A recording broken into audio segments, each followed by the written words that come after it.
Non se ne parlava da almeno 10 anni, il progetto fermo in qualche ufficio del Ministero delle Infrastrutture. Ora però si torna a discutere del GRA, il grande raccordo anulare di Padova, l'arteria stradale che dovrebbe collegare la città del Santo e tutti i comuni della cintura urbana.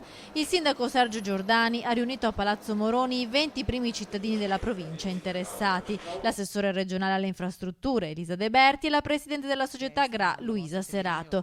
L'intenzione dei primi cittadini è quella di far ripartire l'iter del progetto che verrebbe interamente finanziato attraverso un project financing. Tutti i sindaci hanno chiarito che il grande raccordo anulare è di interesse totale per tutti.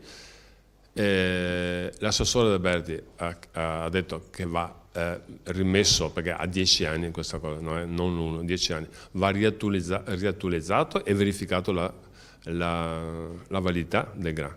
Il piano però va adeguato. Già nel 2011 venne eliminata la parte che avrebbe interessato l'area naturalistica del Tavello lungo il Brenta tra Limena e Vigo d'Arzere. Il primo a proporre il GRA fu Vittorio Casarin nel 2000, quando venne eletto presidente della provincia. Da parte dei sindaci padovani c'è una forte spinta, lo definiscono un'opera fondamentale per il territorio. La regione dice che è irrinunciabile e di straordinario valore strategico. L'assessore De Berti ha spiegato che è fondamentale procedere con la verifica e l'aggiornamento del progetto e che la regione si attiverà presso il ministero.